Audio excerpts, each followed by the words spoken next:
Do you have a learning style or possibly a passion that does not necessarily align with what's being taught in school?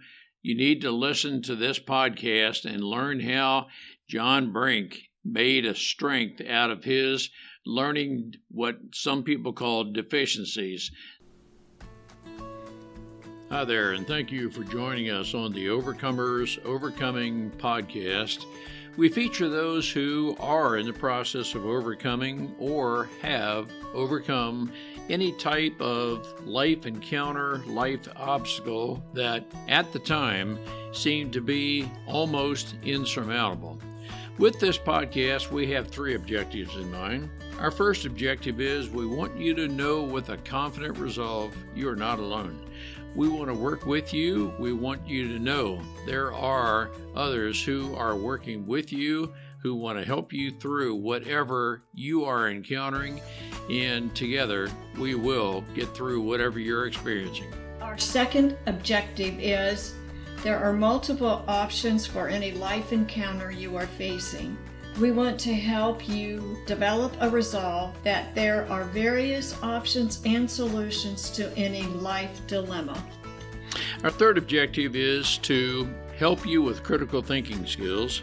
If you're encountering something that was possibly a decision you made sometime in the past, and if you had the opportunity for a life redo, you would make a different decision. We want to help you with those critical thinking skills that can help you make an informed decision and not encounter what you're going through at the moment. We are the Cooper Culture, a veteran-owned business. We work with business personnel and families to develop and sustain connected relationship cultures within their families and organizations.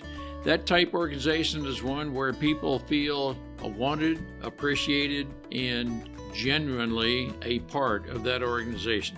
I'm with my wife and business partner, Marty, who has helped me facilitate this podcast. Today we feature John Brink, who was born in then Nazi-occupied Holland and later moved to Canada after he discovered some passions he had. He was free in saying that he failed third grade, but then a part of his upbringing was his learning style did not fit the traditional schooling. He moved to Canada and flourished there, where he was an entrepreneur and started out with $25.47, but through his mantra of attitude, passion, and work ethic, he was able to make a very good and is in a very successful life. Marty, what are some takeaways we can gain from John? Ron, John was so inspiring today in his podcast, and he was open about ADHD and the fact that now some people think it's a disability, but he wants everyone to know through this podcast and his books, it's an asset to the person that has ADHD.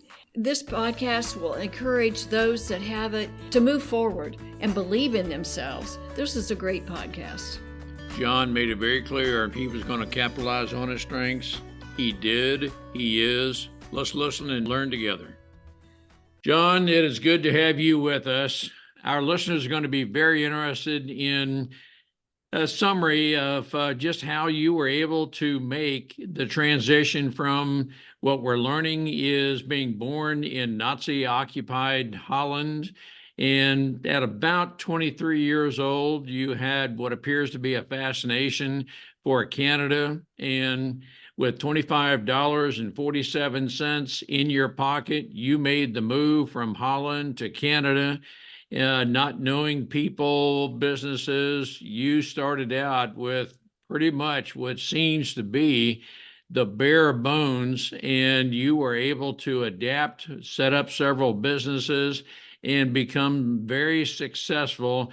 John, our listeners are going to be very interested in knowing just what was I frequently use the term true grit that allowed you to put all that together. John, it's great to have you with us. Thanks, Ron and Marty. Pleasure to be here. John, can you tell our listeners just what it was that maybe, in spite of being brought up and born in Nazi occupied Holland, the war, and just everything that goes along with that, what was it that inspired you to move to Canada and even not knowing anybody? And so it was leaving home country, family, and so forth, and you were willing to go on your own. Yeah, thanks again, Ron. Is that I was born, as you indicated, in northeastern Holland in November of 1940, and the war had started in May of 1940. My parents, young couple, were in love, married in 1938. Fairly quickly had a son first, and then a daughter, and they were happy, and the world was at their feet. They had a good job, and they were looking forward to a fantastic life. Then everything changed because the Nazis invaded Holland and the rest of Europe, and Second World War had begun. My dad was drafted into the Dutch army, and the last they heard from him was in Rotterdam when it was bombed, downtown Rotterdam, and thousands of people died. So they didn't know he was dead or alive. I then came along. She was pregnant with me then. I came along November the 1st.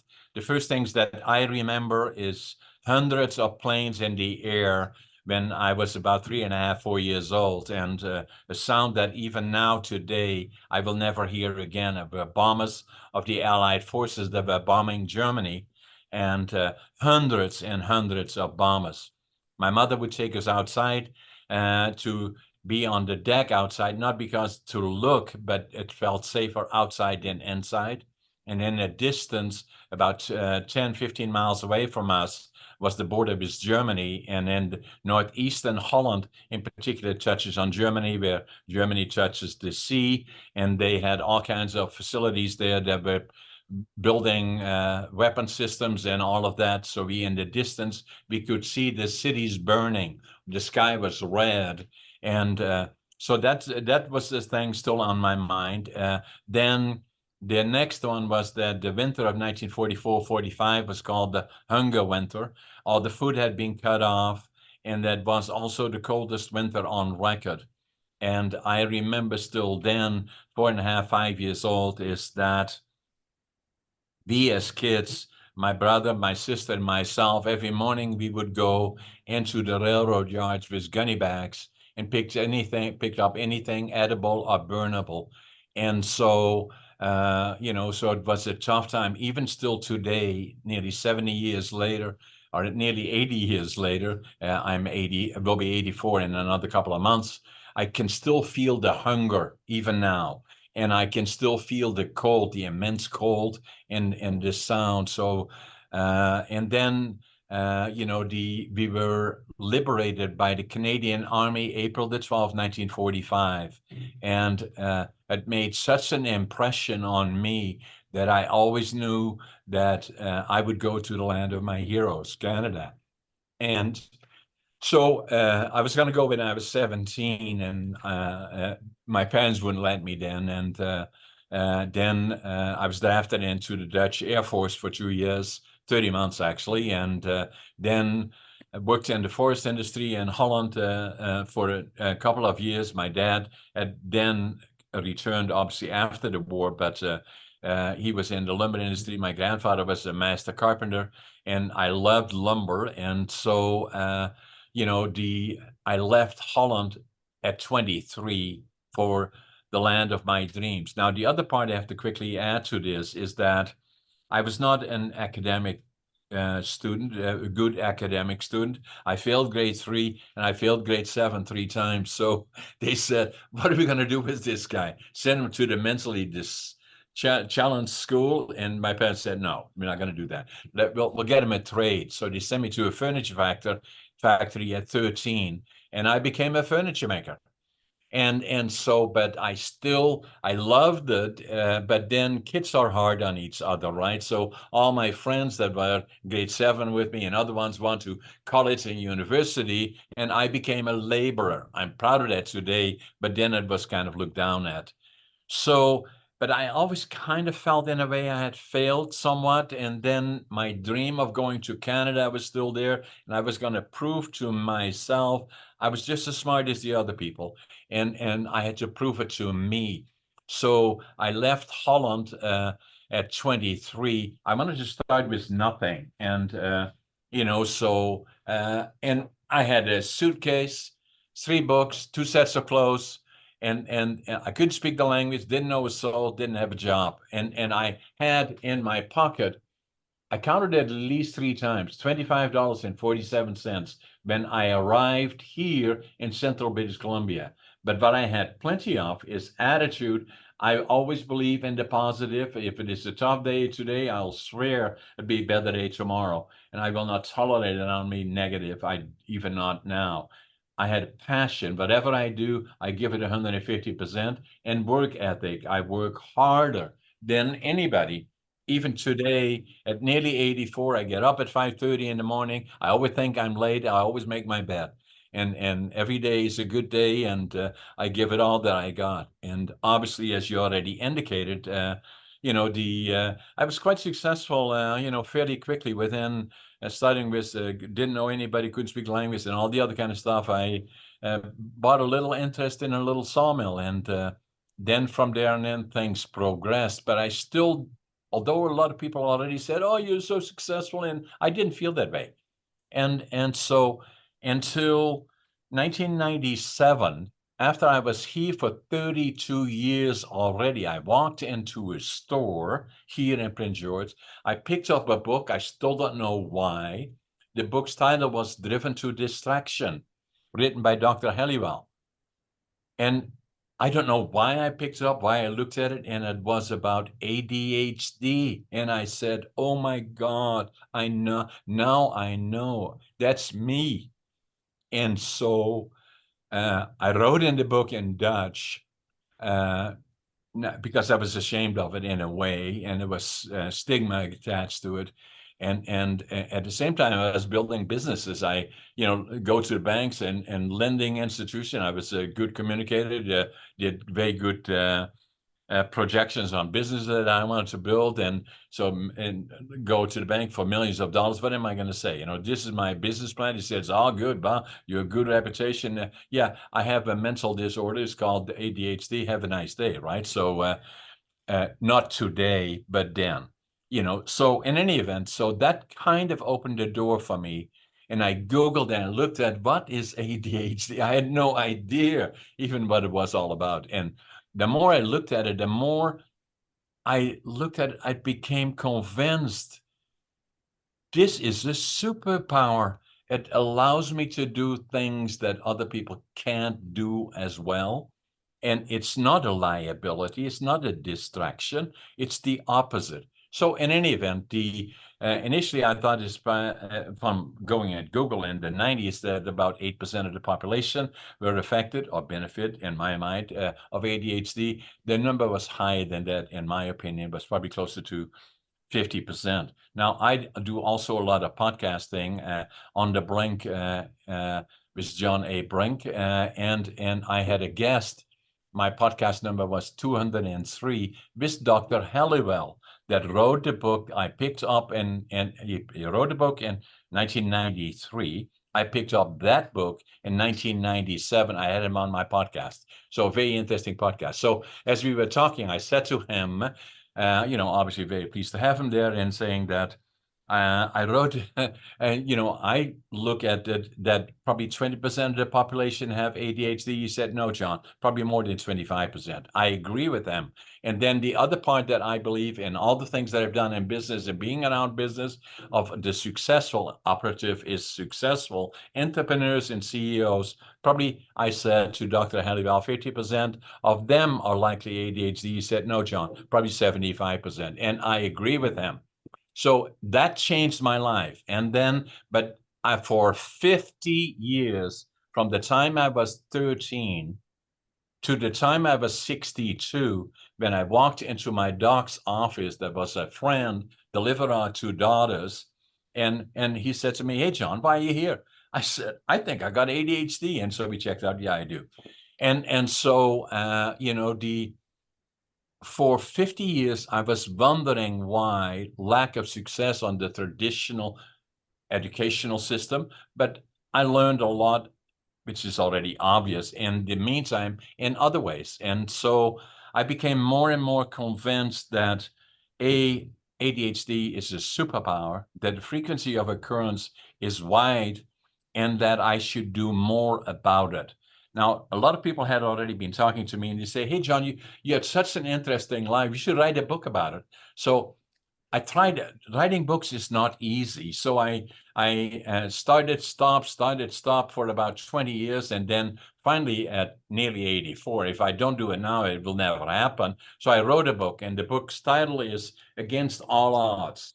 And it's not about hoorah, how successful John is. It's just the opposite. It is all the challenges along the way. And then the other part that I found is with ADHD, there are so many people affected by it that, looking at it, it's an asset, not a liability. So I wrote a book about that. ADHD Unlocked, very popular. And not only for people with ADHD, but also people that are affected by trauma and are slow learners or do not work well in the traditional educational system. So that combination of all of it, and at a late point, it made me successful. And I'm doing a lot of stuff. I do a lot of writing. I'm working on my 6th or 7th book now. And then at the same time, obviously, I've been 10 different companies. And it's not about successful, John, and money. It's not about that. It is about staying the course, never give up. And that's what I do. And at 84, the other part that I do, and I would be amiss if I didn't tell you that, is that I'm also the oldest competitive bodybuilder in North America, and I'm writing a book about that, Living Young, Dying Old. And that's coming out in July. Now, that's a picture of me. Wow. And so I qualified for the provincials here in Canada, and then for the nationals and the Arnolds in 2018. But then COVID came, and so now I'm training again to compete at the Arnolds with Arnold Schwarzenegger in 2025, and I'm 85. John, So a lot of people say to me, "How do you do all this stuff?" I say ADHD. That's how I do it. all right. John, I'm interpreting what you're saying as the traditional school system, however different people may define that, did not work for you. You, with your attitude, with your passion, with your work ethic, you were saying ostensibly, I'll figure this out. And if I have to kind of do things on my own, work with those who understand and accept me, I will put this together because I have the drive, I have the passion and work ethic to make it happen. Have I mischaracterized anything? Absolutely correct, Ron. So attitude, passion, work ethic. And then that's what I say to a lot of young people that are so preoccupied of they not quite good enough, they don't look quite good enough. I said, believe in you. You are special, each individual. There is only one of you. That is huge, John. Let me ask you, did you throughout life experience people that just did not accept you, that you didn't feel you fit in, but you'll just keep going until you find those who do accept you? Many of them, all in my book, it has been a road like that. But the way I look at it, Ron, is that I always say, success is indefensible, because your friends will know and your enemies will never be convinced anyway. So there is always critics that, will be, but I don't have time for that. I just stay the course and keep doing the right things and look forward, and I will not give up. And I plan to live until I'm 120, go to the gym, eat well, and diets and all of that kind of stuff. And, so I just overwhelm them. You and I, and Marty are much alike. That man, I just love your attitude. We're not going to fit in everywhere. Not everyone is going to accept us, but we're going to find whatever works. We will work with those who do accept us, and we're moving on. John, I cannot tell you how much I love that attitude. Now, the other part, Ron, which I find amazing, there you and Marty, where are you located? We are in southern Maryland, about 90 minutes south of Washington, D.C., on the mid Atlantic coast of the U.S. So there you're at the mid-Atlantic coast of the US. I'm in central British Columbia, Canada. And there we are sitting, interacting about things that are critically important to a lot of people in the world, and us, obviously. We are having this amazing discussion. And while we are doing that on virtual pot matching, is that we already know tens of thousands of people will watch us around the world. It is an amazing media, and it's just at the beginning. So, I'm very active on podcasting ourselves on the Brink with John A. Brink. So I think we've done around 250, 260, somewhere in that area. So I do about 12 to 15 podcasts a month. And then, I do about guesting about 10 or 12 of them a month as well. And I love it, but also to get the message out there. And, I think it's just amazing. And it's just still at the very beginning. No, thank you, John. Let's focus a little bit on the ADHD, attention deficit hyperactivity disorder. I am a self-diagnosed, not officially, but ADHD kind of person. I can have anywhere from 17 to 20 ideas at any given time. I can jump from idea to idea, and I've got Marty beside me to help me focus. But is that some of what you do, John? You're just Absolutely. creative ideas, and do you have a problem focusing sometimes? Some things that don't interest me, I don't focus well on it. If they do interest me, then I hyper focus. And obviously that is business. And in school, I was not very good because, most of the things that they were talking about, they say to me, say, John, does it still bother you that you left school or had to leave school after you failed grade 7 3 times? They say, yeah, it really, really bothers me. Even still today, I should have left earlier. Yes. Yes. So the point that I'm making is this, that obviously I don't lack on educating myself. There is enough information. Then already I had this hunger for information.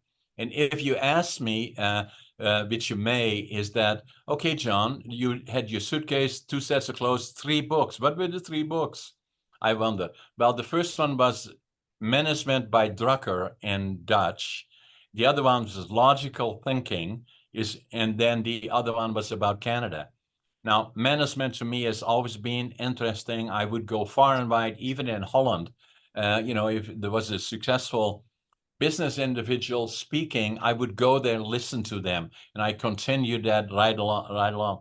And even today, I'm an in-demand keynote speaker and lots of topics, business and all the other things. And so I'm very, very much involved in listening to what made other individuals successful. And I'm still trying to get Elon Musk and the guy from Amazon on my podcast one of these days. And to Arnold, I say, I'll be back.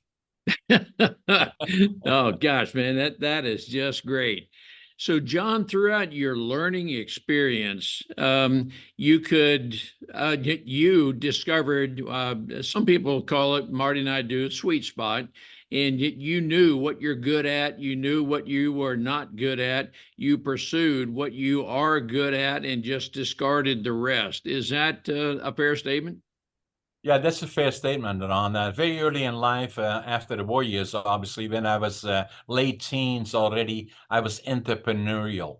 So I always looked at making money, not much then, but I always had money, and I was always looking at business ideas and concepts. And so I knew from then in that I would be entrepreneurial. I didn't know exactly what it looked like.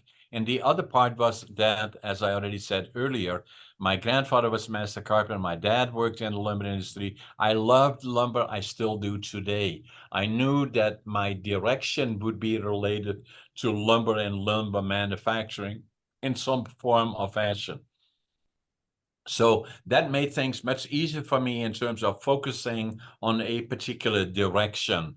And obviously, very quickly after I came here to British Columbia, Canada, there was lots of timber here, and I knew that's where I would have to go. I wanted to build, so my dreams were going to Canada, to the land of my heroes. The second one was building my own lumber mill, and then from there on in, things just exploded from there on forward. And so today, coming back to your question, yeah, I knew what I wanted to do. I knew what it would kind of look like already. So it gave me the advantage of having focus. And the other part about it, Ron and Marty, is that I do a lot of presenting to colleges and universities, and a lot of times in high schools, I talk to the kids there with all due respect. They say, so you do your studies, you know what you want to do, and most of them say, no, I don't know.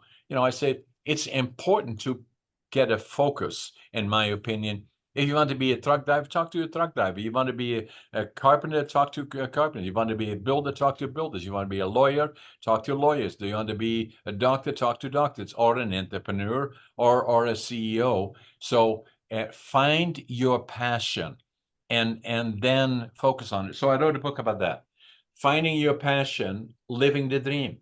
And so that was the advantage that I had. I found that passion, and saying a fair question would be, hey, John, at nearly 84, you're living the dream? I say, absolutely, I am, every single day. That's just great. John, I'm thinking about going back to the $25.47, and that's what you had to start out with. Pretty clearly, nobody taught you how to build a business. You learned on the go how to do that.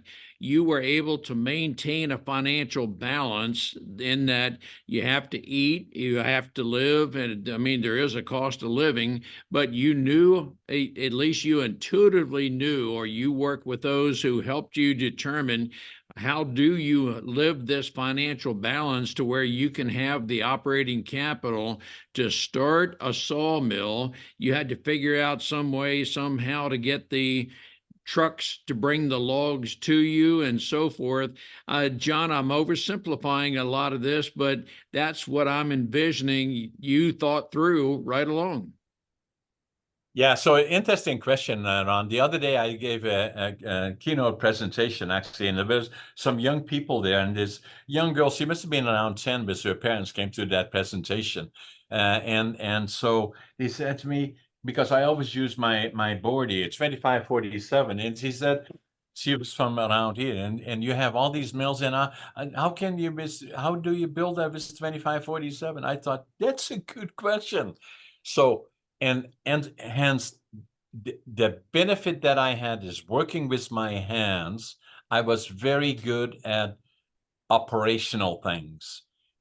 And so therefore I had a dream that would include lumber.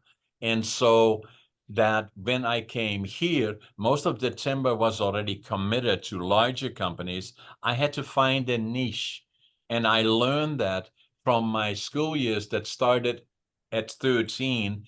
And I developed a value-added manufacturing plant, started with 3 employees, had a good business plan that I put together then at 75 in 1975.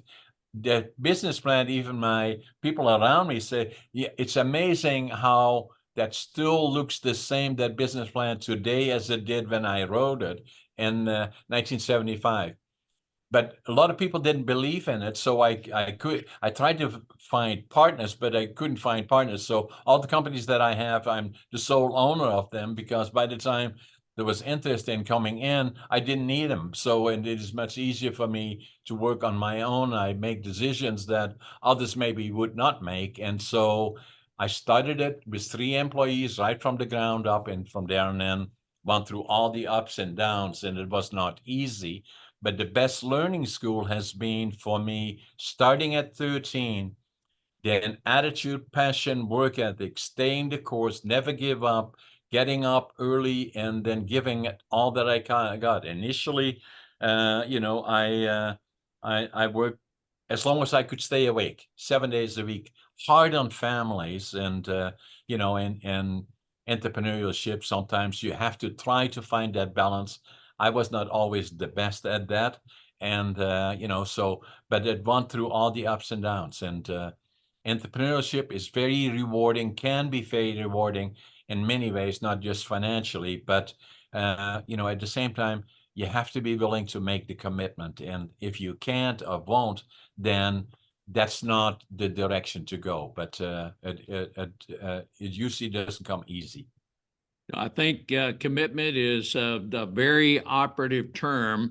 Would it be fair to say, John, and I want our listeners to know, and the question I want to ask you, that I'm not against school, but yet sometimes schools don't teach us what we need to know. I'm curious, John, would you say you've learned your entrepreneurial skills, how to operate businesses on your own, as opposed to having a diploma on the wall and the schools teaching you how to be where you are? Absolutely, is that it was obvious that that it simply did not have my interest, and then the best way for me to learn is on my own, and even now today, that the with the schooling systems are being looked at much more different than they were in the past. And in my book, I make references to. I had a fellow that is a vice president of British Columbia Institute of Technology, and they re-looking at the whole concept of education, focusing more on the actual skill sets required, and then adding the other components later, rather than putting somebody in a classroom for 4 years to learn a skill set that maybe would take 6 months or a year. And especially today, where there is such a shortage of skill sets, not only here, but in the United States as well, of finding the people that have the skill sets, and to be part of the traditional schooling is difficult. And that doesn't only apply to people with ADHD or trauma or whatever, but also for, in a general sense, how do you gain the skill sets that you require, for whatever you want to pursue. I want to ask you a very important question to the listener, and it could be the actual person, or it could be the parent or grandparent of a person who is thinking, or their life story is, I don't know what my passion is. I don't know what my strength is, or sweet spot, whatever term we want to use. And they are maybe either self-diagnosed or officially diagnosed ADHD. Is it just a matter of time of working with that person, John, where they can eventually come to the realization that this is where I want to focus? That's a very broad question. I think, and obviously I talk about the topics a lot, and I've written about it, I podcast about it in a lot of cases, not in all cases, but in some of the cases, is that I always say this, is that, and I give you an example, both Ron and Marty, is that with my book, Against, ADHD Unlocked, I've given it a lot away, and I gave it to communities here, to the council members and all those kind of things. And recently, about 6 months ago, I gave a presentation, a keynote presentation, west of Prince George here, to about a couple of hundred people or so. And the night before, I was having dinner, and a fella came up to me and he said to me, I don't want to disturb your dinner, but before you leave, could you come to my table and talk to me about something? I said, sure. So I did. And then he said to me after that, I came to him and he said, I got your book. ADHD Unlocked, and I have a son, 15, is ADHD and extremely troubled by it. So we read the book together, and changed everything. And I say, and this is not only my book, but other books and relating to it, is the key, I believe, is that to early recognize that, first and foremost, that ADHD, it's not a liability and may well be an asset, but it should not be looked at as a bill, and open the door and saying that makes you special. So in the schooling system, I talk to a lot of people involved in the traditional learning system, is saying that the different approach that is being looked at now is what they call micro-certification, is saying that we want to train the skill sets first, and then add all the other things that are less critical to developing that skill set later. And it changes education to where they are losing a lot of people that could be very, very good in terms of whatever skill sets they pursuing, but simply because of the other issues that do not have that interest for time perspective, or being ADHD or trauma affected. So understand the young people that if they have challenges with the traditional learning system, recognize it. For the school system that we have today, recognize it and make it available in a different way to those groups that likely involve, I would say by now, Dr. Aliwal confirmed that, I confirmed that, is probably 30% of the population ADHD. Yes. And we have a granddaughter that is diagnosed ADHD and on the autism spectrum, high spectrum. But I do believe, John, there is power in that.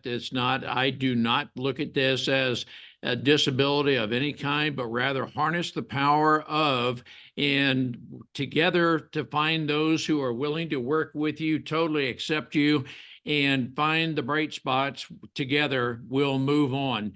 And I don't want to oversimplify anything, but that's how we are. And that's the way I look at it, Ron. And my message is, wherever I can spread that message, is say everything is possible. ADHD, do not look at it as a distraction, but it's an asset. Capture it, find your passion, and everything is possible. But do not give the impression of it is negative, because it isn't. John, that is a fabulous message. We want to build on this with our audience, and there's some who look at ADHD as some sort of disability, limiting factor. No, we're going to harness the power of, and we can overcome and achieve together. And that's a very operative term for Marty and me. Together, in our united community, together, we will overcome and we will achieve and do the very best. John, you are a huge inspiration to our audience. Thank you very much, Ron and Marty. And for those that want to see our website, is jonabrink.com. We write books, and I'm very active in the podcasting, and obviously a great believer in our countries in North America and the opportunities that we have. Now, your books, I would assume, are available on Amazon and most places where books are sold? Yeah, absolutely. And audio, I do audio as well.